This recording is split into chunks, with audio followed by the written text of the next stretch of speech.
It's been a busy day of NHL news. Today we're going to recap a couple of the trades we saw earlier, one involving the Maple Leafs and one involving the Red Wings. Plus, we had big news as well with the NHL Franchise Values report from SJSTerritory today. We have some other recalls and other news around the league, including a big injury update on Connor McDavid, plus some trade talk around the Vancouver Canucks and some additional moves we might see from the Toronto Maple Leafs. All that and more coming up next. So welcome back to another video here at Top Shelf Hockey. As I mentioned, it's been quite a busy day of NHL news. We're going to recap a couple other quick stories here in case you missed it earlier, but there is a few other dedicated videos on the channel here today. We got started with a really late trade that happened in the wee hours of the morning last night. So, of course, by the time I became aware of everything and got the video to the channel was earlier this morning. Detroit traded defenseman Liljegren Maatta to the Utah Hockey Club for a 2025 conditional third-round pick. Of course, we know that Utah has been decimated with injuries, losing some key players like Sean Durzi and John Marino. So they bring in a veteran on an expiring contract like Liljegren Maatta, who can hopefully play some key minutes for them and kind of help bring some more experience to that battered decor in Utah. Detroit gets some cap relief. We'll see what else they do there. Certainly, they've made some interesting moves, we'll say, when it comes to their team, especially on the back end, dating back to the offseason. I know Jake Wallman, who was traded to the Sharks, in the summer, which was a very confusing trade by all accounts. By a lot of people would agree with that logic that right now it doesn't make sense. Jake Wallman would actually be tied for the team lead in scoring if he was still a Red Wing. So some of the moves Eiserman's made has been a little bit confusing, but Maatta to me was a player they could part with. I said it gives them some cap flexibility, helps Utah out, so I have no problem with the trade on either side. I think it's a good deal. Then, of course, just earlier this evening, we finally seen a deal involving the Maple Leafs, and I guess you could kind of call him disgruntled defenseman Timothy Liljegren, who since the beginning of the season has been wanting to play more. Never got to a point where he made like a formal trade demand or a formal request to be traded, but it was well known that he was welcoming a fresh start and looking for an opportunity to get moved so he could play. He went from somebody who was pretty consistent in the top six last year to kind of being looked at as your number 8 defenseman on the depth chart this year, and that's after signing a 2-year extension in the summer at $3 million per year. I mean, that's kind of confusing. I mean, guys like Connor Timmins and Philippe Myers have been playing ahead of him, and just I don't think it's I guess it's a preference from the coach's perspective, but for him, it's kind of confusing. He signed me to this contract. I was a more regular player in a bigger role last year. The players that you're putting ahead of me are not really more established and whatever. So, he just wanted to play. And he got his wish. He gets traded to the San Jose Sharks. In exchange, they get back Matt Benning, who's also a right shot D, a little bit older than Liljegren, a little cheaper as well, comes with a contract of $1.25 million. So obviously he signed for this year and one more. Benning, I think, very well could be a serviceable third pair guy who can give them kind of what they were hoping Liljegren would on the third pair and, be much cheaper. Defensive minded, more so than Liljegren. Liljegren was probably fair to say more of a two-way defender. They also get a couple of draft picks as well. They get a 2025 third rounder and a 2026 sixth rounder. So all in all, I think a good trade for the Leafs to get a little bit of cap space back. They get a different type of defenseman who's a little bit cheaper and a couple of picks to kind of stock the cupboard. So overall, I think Brad Treliving did a good move there. The Sharks had these assets that they're willing to move. It's not really a big deal for them. Gives them another, mid-20s player to kind of help with their rebuild. So I think, again, a trade that could work out to be beneficial for both sides. Long term, depending on what Timothy Liljegren becomes, will really determine on just how good or how bad this ends up being for the Leafs. But for today, it looks good. Time will tell if it remains that way long term. As I mentioned, we got a big report as well today, which comes out annually from SJSTerritory. SJSTerritory is a publication that focuses on the business side of sports. They put out their latest NHL Franchise Values. We get a report from Forbes magazine in the same concept, usually once a year as well. The franchise values, according to the SJSTerritory, though, have absolutely skyrocketed, up 37% year over year. That's an amazing increase for sure. You're not going to do much better than that on any other type of investment. So an average team value right now is up to $1.8 billion.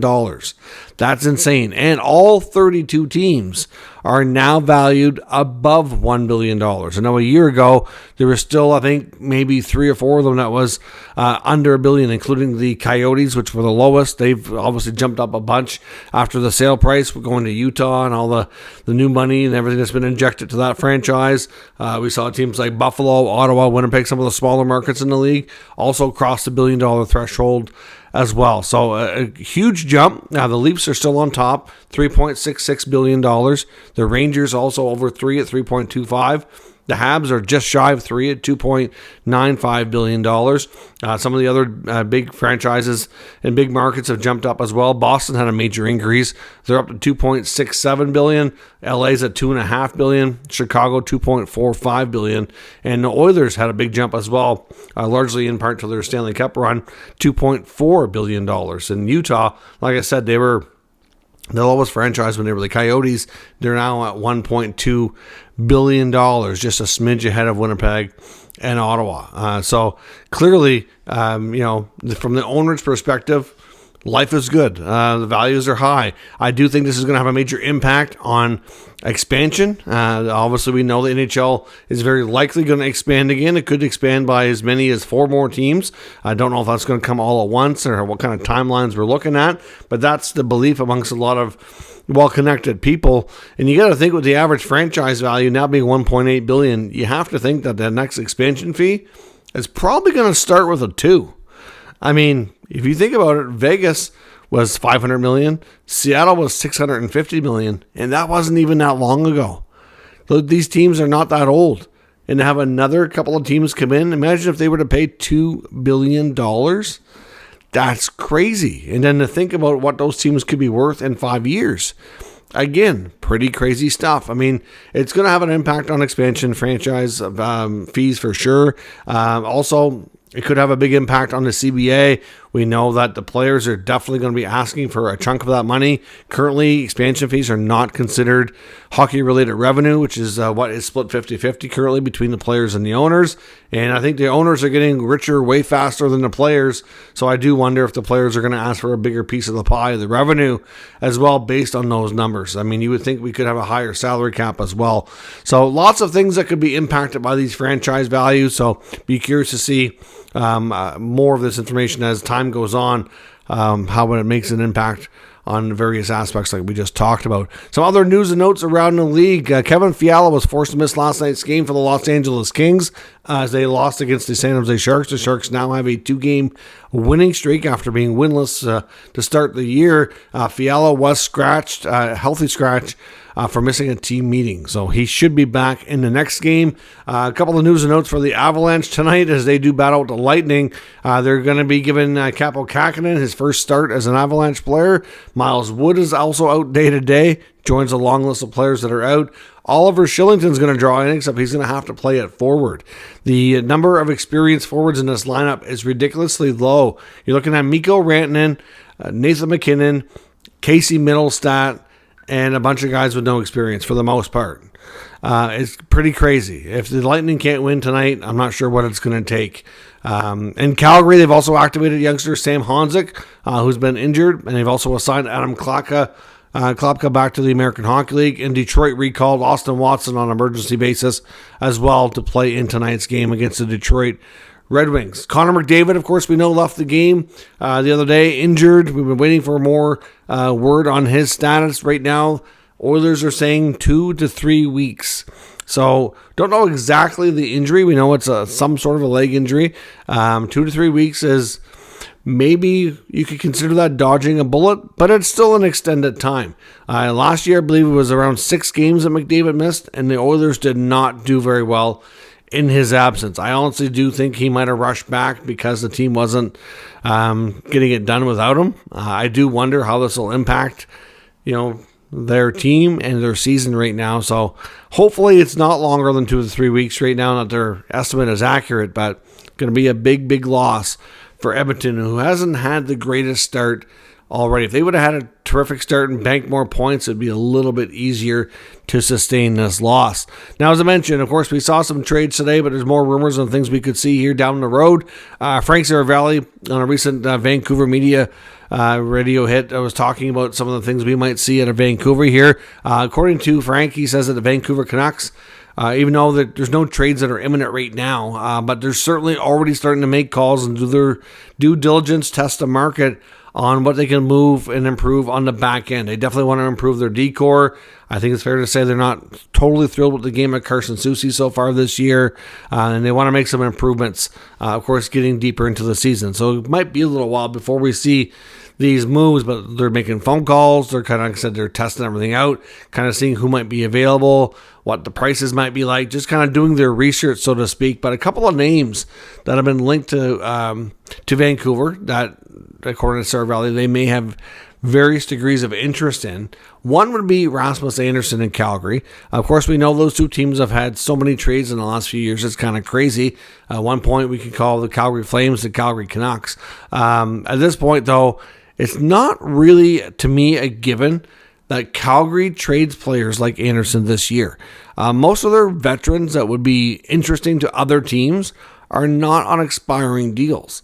So they're not at a point like they were last year where they were kind of forced to either, like Conroy didn't want to have a bunch of assets go out the door for nothing. Unfortunately, he's seen what went down very quickly in an offseason where they lost Gaudreau and Tkachuk, and they didn't want to have a repeat of that. Now, of course, they did get assets for Tkachuk, but they didn't want to have a situation where they had a bunch of exits and not get a bunch of returns. You had Hanifin, you had Elias Lindholm, you had Zadorov, you had other guys there too, like Backlund, a bunch of question marks. And most of those guys ended up being traded. The guys that are there now that could be moved, you're looking at Rasmus Andersson, you're looking at Uyghur, you're looking at Kadri. Other teams are probably going to inquire, but they're nowhere near the end of their contracts. They still have multiple years left. So their Flames are not forced to make a decision. The Flames have also been playing well to start the season and, might be inclined to kind of hit the pause button on any future moves and tear it down further in that regard. So as much as the Canucks and many other teams are probably going to inquire on Rasmus Andersson's availability, I'm not entirely convinced at this point that the Flames are going to trade him. But another name that makes a lot of sense that they would have some familiarity with as well would be Marcus Pettersson in Pittsburgh. Now, at one point, it was believed after Crosby signed this summer that their attention in Pittsburgh was going to turn to Marcus Pettersson. And right now, he's still without on a contract extension. And the latest reports we heard there were indicating that Kyle Dubas had decided to maybe put things on hold and wait and see how things go. And at this point, the Penguins have had a horrible start to the season. At this rate, it's almost impossible to think of them as a playoff team. So the odds of them being sellers at the deadline are pretty good. So does it make sense for them to re-sign, a player like Pettersson in his later 20s when the team is obviously, a long ways off from really being cup contenders or at this point even competing for the playoffs? Maybe not. Of course, the management crew in Vancouver all came from Pittsburgh, and including the head coach. So they know these players very well. So Pettersson's a guy they'd have a lot of familiarity with. We know Alvin and Rutherford really value that with guys they know. Of course, most coaches like it as well. So, on an expiring contract, Pettersson very well makes a lot of sense to be a target of Vancouver. Doesn't mean it's going to work out and it's going to end up materializing that way. But if Vancouver wants to add reinforcements on the back end, looking at a player like Pettersson on an expiring deal and a team that they're very familiar with for having worked there and worked with this guy for a long time makes a lot of sense. So look for Vancouver as they do get closer to making a move to, he might be a player for sure that they zone in on. It just makes a lot of sense in the familiarity there. Now, of course, we saw the Leafs make a trade today, as I mentioned earlier, with Timothy Liljegren finally on the move. An article from James Myrtle of The Athletic suggesting, of course, that later in the year especially, there's bound to be other moves. We know that the Leafs are going to be trying to position themselves to try to have a better shot at winning in the playoffs this year. And, adding somebody like a number 2 center is already somebody that they're talking about internally. They already tried William Nylander there. Did Didn't work out. They tried Domi there. They really weren't pleased with that. Berube seems reluctant to put Tavares there. Now, Tavares had a hat trick in a big game the other night against the Jets. His overall numbers in the season suddenly look a lot better. I'm still not convinced that the coaching staff really want him in that role. And to be honest, if you can find somebody to come in and he can be, even lower on the chart, that's just going to balance out your offense that much more. And if John Tavares can play, maybe a little bit less minutes and maybe, not have to produce so much, it might be better for him in the long run anyways. We'll see, obviously. The big boys like Matthews and Marner and Nylander have to produce when they get to the playoffs, or it might be difficult for this team to win regardless of who's on the roster. But as far as a 2C goes, one of the names that Myrtle mentions is somebody who Tavares would be quite familiar with, and that's New York Islanders centerman Brock Nelson. Now, Nelson's very versatile. He is a centerman, but he can play on the wing as well. Definitely somebody who can really fall into that 2C category. He's on an expiring contract. We don't really know the situation with the Islanders and Lou Lamoriello, since everything there is kept so secretive. Does it make sense for the Islanders to re-sign him? As much as they like Brock Nelson, they know that they need to get younger, faster, more skilled, and he doesn't exactly check those boxes. So does it make sense to get a good return for him?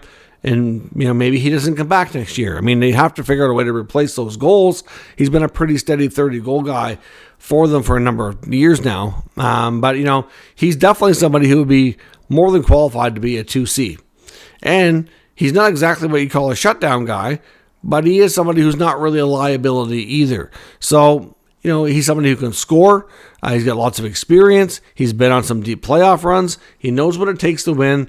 And honestly, I think he's a pretty versatile option on an expiring contract. I mean, I'm not sure if you reunite him with John Tavares. I know they did play together a decent amount before Tavares left Long Island for his hometown team here. But, at the end of the day, it does make sense. Whether or not it happens, it's hard to say. Internally, how do they feel? I don't know. They just found some more cap space with the trade they made earlier tonight with the Timothy Liljegren for Matt Benning trade. So that does give them a little bit more flexibility. Hard to say exactly, but, I think James Myrtle's onto something here. I think Nelson would be a great fit, but, clearly that's going to be one of their next focuses and areas of the team that they want to improve. So let me know what you think. Does this make sense to you? Are these players you can see Vancouver and Toronto targeting as the season goes along when they want to make their upgrades? Let me know your thoughts, and we'll talk about it further in the comment section. If you're new to the channel, of course, make sure you subscribe and stick around. We'll keep you up to date with all the news, rumors, and analysis of all 32 NHL teams. Thanks for watching. I'll catch you next time.